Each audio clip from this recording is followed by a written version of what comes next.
Bollywood silver screen presenting good manners. इस कहानी की शुरुआत में हमें क्लारा नाम की एक लड़की को दिखाया जाता है जो एना नाम की एक लेडी के घर में जॉब के इंटरव्यू के लिए जाती है।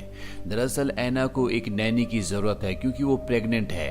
बहुत जल्दी उसके घर में एक नया मेहमान आने वाला है और उसकी देखभाल के लिए उसे कोई चाहिए।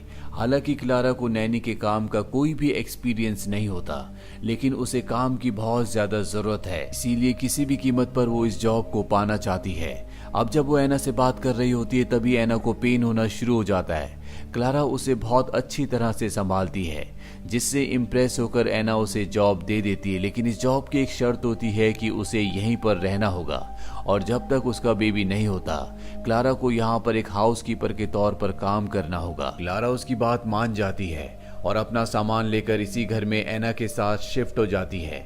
दरअसल एना इस पूरे घर में अकेली रहती है। अब रात को क्लारा देखती है कि एना ड्रिंक करके डांस कर रही है। दरअसल उसका आज 29th बर्थडे है, इसीलिए वो एंजॉय करने की कोशिश कर रही होती है, लेकिन अंदर से कहीं ना कहीं वो बहुत दुखी है।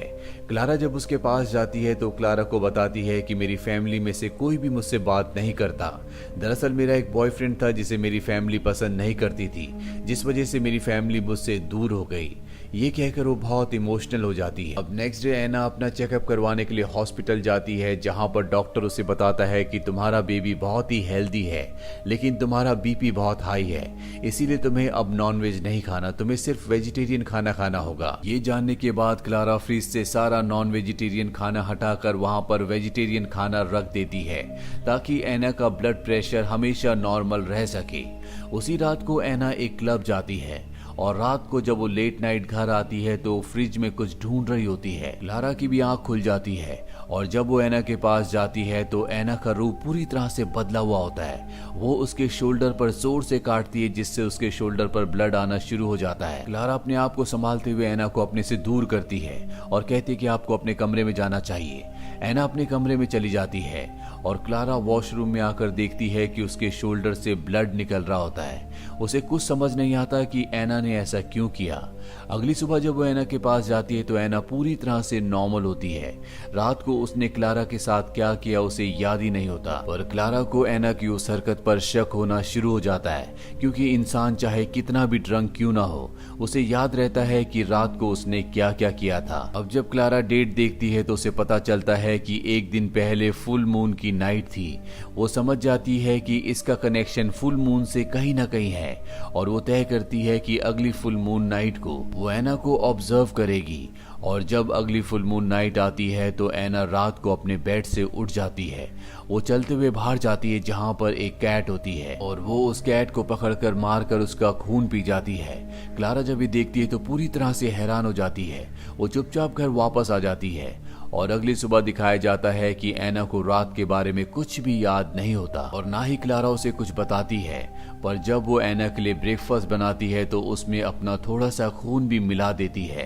एना को ब्रेकफास्ट बहुत ही ज्यादा टेस्टी लगता है। क्लारा दरअसल उसे अपने तरीकों से चेक कर रही होती है। क्लारा उसे बताती है कि तुम्हें रात को नींद में चलने की आदत है। ये सुनकर एना बहुत ज्यादा घबरा जाती है और क्लारा उसे रिलैक्स करते हुए कहती है कि ऐसा तुम सिर्फ फुल मून की नाइट को ही करती हो, प्रेगनेंसी में ऐसा होना बहुत आम बात है। एना भी उसकी बात से कन्विंस्ड हो जाती है और अब जब रात को एना सोती है तो क्लारा उसके बेड के चारों तरफ व्हाइट कलर का पाउडर डाल देती है, ताकि अगर रात को एना नींद में चले तो उसके पैरों में पाउडर लग जाए और सुबह उसे पता चल जाए कि रात को एना नींद में चली थी या नहीं। पर अगली सुबह जब वो उसके रूम में आती है तो देखती है कि एना के पैरों में पाउडर नहीं लगा, यानी कि वो रात को नींद में नहीं चली।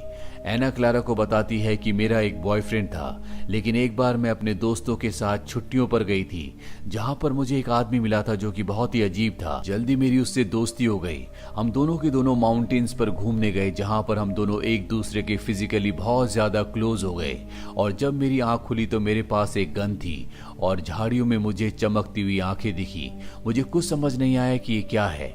मैं जब वापस टाउन में आई तो मैंने उस आदमी को बहुत ढूंढने की कोशिश की, लेकिन उस आदमी के बारे में किसी को कुछ नहीं पता था। कुछ ही महीनों बाद मैं प्रेग्नेंट हो गई, जिसके बाद मेरा ब्रेकअप हो गया। ये सारी कहानी बताते बताते ऐना बहुत ज्यादा इमोशनल हो जाती है। क्लारा उसे बहुत प्यार से कंसोल करती है, कहती है कि सब कुछ ठीक हो जाएगा। एक महीना और बीत जाता और फुल मून की नाइट आती है। ऐना को पेट में बहुत ज्यादा दर्द होना शुरू हो जाता है। क्लारा समझ जाती है कि अब उसकी डिलीवरी होने वाली है। वो डॉक्टर को कॉल करती है, लेकिन तब तक बहुत ज्यादा देर हो चुकी होती है। ऐना के पेट में उसके बच्चे को दिखाया जाता है जो खुद ही बाहर आने की कोशिश कर रहा होता है और वो खुद बाहर आ जाता है, जिससे ऐना की मृत्यु हो जाती है। क्लारा जब उस बच्चे को देखती है तो समझ जाती है कि ये कोई आम इंसान का बच्चा नहीं है, ये एक वेयरवुल्फ है। क्लारा ऐना की उसी गन को उठाकर लाती है जो ऐना को उस वक्त मिली थी जब वो उस आदमी के क्लोज हुई थी। वो उस गन से उस बच्चे को मारना चाहती है, लेकिन क्लारा ऐसा नहीं कर पाती। इसीलिए वो उस बच्चे को उठाकर अपना सामान लेकर इस घर से निकल जाती है। दरअसल उसने तय किया होता है कि इस बच्चे को कहीं पर छोड़ देगी, लेकिन वो ऐसा नहीं कर पाती।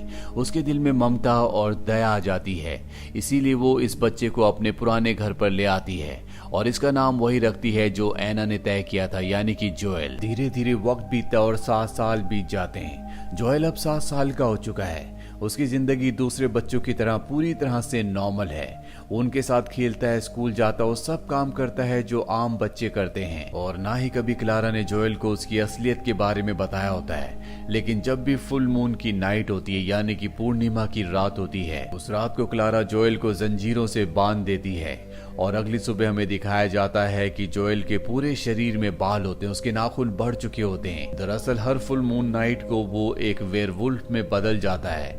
क्लारा ने ये सच दुनिया से छुपाया होता है। साथ ही उसने जोएल को हमेशा वेजिटेरियन खाना खिलाया होता। उसने कभी भी उसे नॉन वेज नहीं खिलाया होता, ताकि जोएल को मांस और खून के टेस्ट के बारे में कभी कुछ पता ना चले। जोएल की स्कूल की छुट्टियां हो जाती है। क्लारा जब काम पर जाती है तो जोएल को अपनी मॉम के घर छोड़ देती है। जहाँ क्लारा की मॉम देखती है कि जोएल बहुत ज्यादा कमजोर लग रहा है। उसे पता होता है कि वो हमेशा वेजिटेरियन खाता है, इसीलिए क्लारा की मॉम जोएल के लिए नॉन वेज बनाती है ताकि उसे खाकर उसके शरीर में ताकत आए। और जब वो जोएल को नॉन वेज देती है तो वो उसे बहुत चाव से खाता है। क्लारा जब शाम को घर आती है तो देखती है कि जोएल के हाथ में एक फोटो है जो कि ऐना और क्लारा की होती है। जोएल उससे पूछता है कि ये कौन है।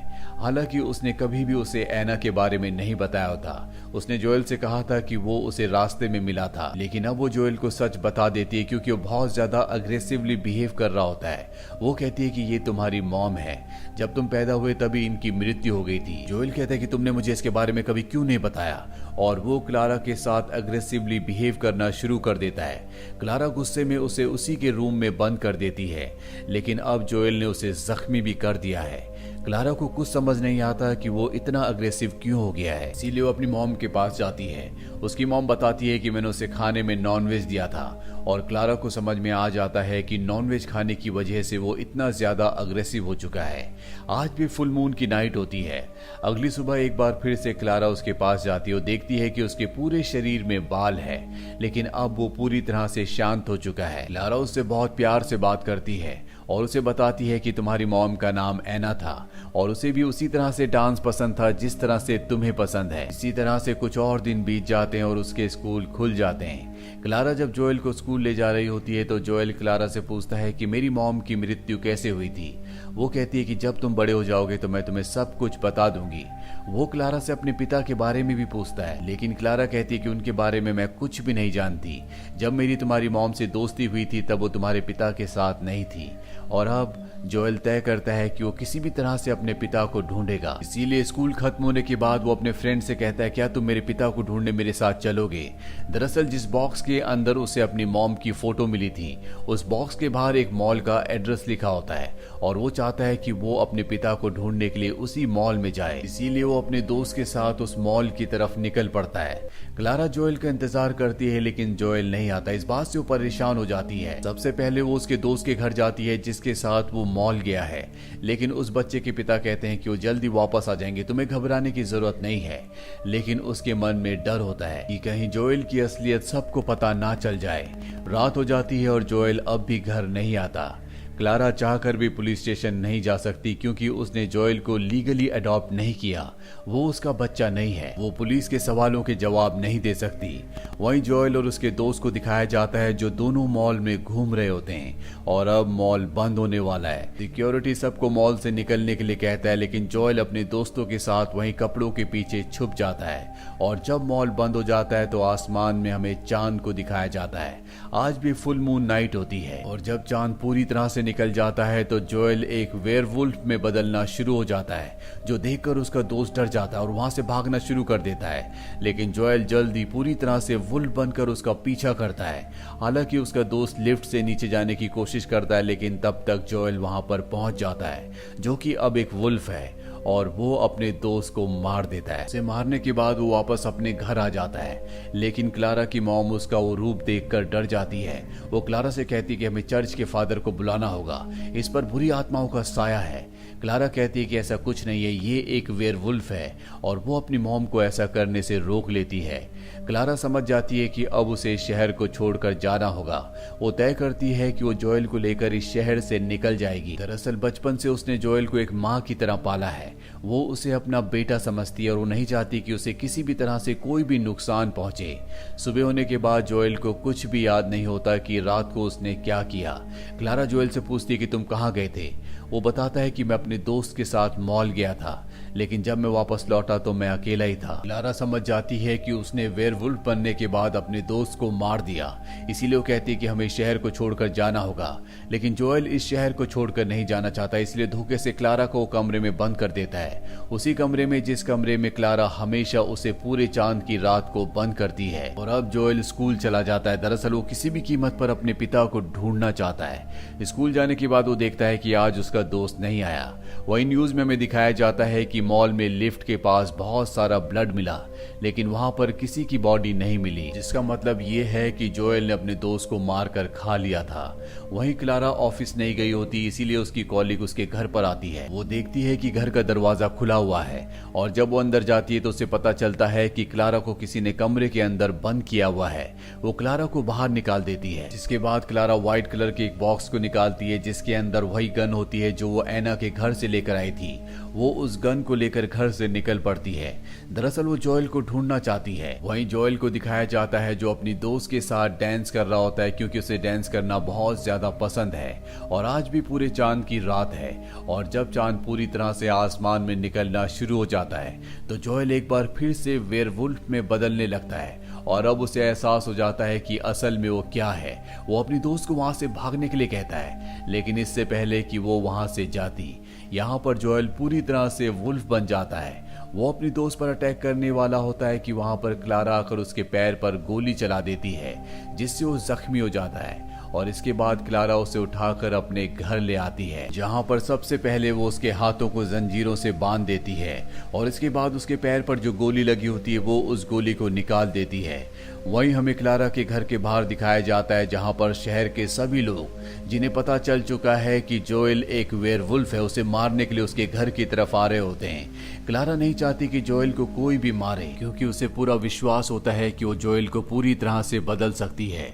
लेकिन जोएल अब भी बहुत ज्यादा अग्रेसिव होता है, इसीलिए क्लारा जोएल को लोरी सुनाती है जो कभी एना गाया करती थी जब जोएल एना के पेट में था। और उस लोरी को सुनने के बाद जोएल पूरी तरह से शांत हो जाता है। क्लारा उसके हाथ खोल देती है और अपना हाथ उसकी तरफ बढ़ाती है, जिसके बाद जोएल बड़े प्यार से अपना हाथ क्लारा के हाथ में रखता है। इसका मतलब ये है कि कहीं ना कहीं उसने अपनी इस पर्सनैलिटी में भी काबू पाना सीख लिया है और अब क्लारा और जोएल दोनों के दोनों उन लोगों का सामना करने के लिए तैयार है जो उनके घर की तरफ जोएल को मारने के लिए आ रहे हैं। दरअसल क्लारा जोएल को इसलिए नहीं मारती क्योंकि उसे विश्वास है कि वो उसे पूरी तरह से बदल सकती है। उसे एक भेड़िया बनने की बजाय एक इंसान बना सकती है, जिसका एक सबूत ये भी होता है कि जब उसने जोएल को लोरी सुनाई होती है तो वो पूरी तरह से शांत हो गया होता है, यानी कि वो उसके दिमाग को कंट्रोल कर सकती है, उसे गुड मैनर्स सिखा सकती है। इसी के साथ ये फिल्म, ये कहानी यहीं पर खत्म हो जाती है। ये एक पोर्चुगीज फिल्म थी जो कि सन 2017 में रिलीज हुई थी। IMDb पर इसकी रेटिंग है 6.7। उम्मीद करते हैं कि ये कहानी आपको पसंद आई होगी।